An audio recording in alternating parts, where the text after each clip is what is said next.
Welcome back to Torah in 10. In life, two people can experience the same thing and yet respond and interpret what happens to them in completely different ways. Rabbi Doniel Katz says, how we frame the situation will determine how we absorb the situation. We all know this to be true. Where do we learn how to do this? You may say from modern psychology, and that's true, but the Jewish people learned this lesson thousands of years ago. In fact, we learn this lesson every time we read Parshas Vayigash.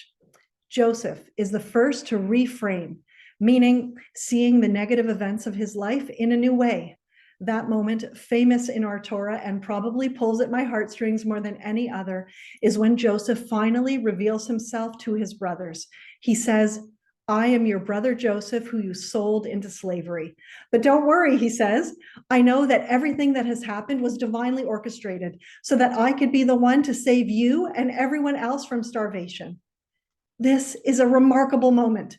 What Joseph is doing here is reframing for his brothers so that they don't live their lives in depression and guilt for what they did. He understood that everything, all the challenges, and that, saying it kindly, that he went through were all part of a divine plan.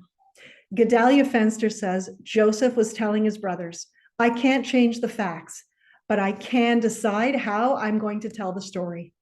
Joseph told his brothers, I was not sold, I was sent. My life is between me and Hashem. He understood that life was happening for him, not to him. We can't all be Joseph, but we can learn to change the way we feel by changing the way we think. One of the most powerful reframing moments of my life came as I stood on the tracks of Auschwitz-Birkenau, the place where my grandparents were for more than 2 years.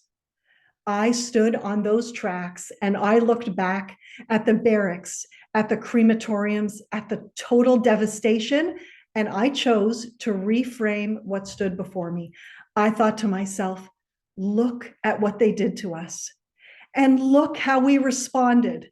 To me, there is nothing more inspiring than the resilience of the Holocaust heroes. And I knew for sure that we have the power to shape the story of our lives. We have been through a terrible trauma as a people. How we frame the situation will determine how we absorb the situation. What will be the story that we tell? We are not victims. The Jewish people are the most resilient people in the world.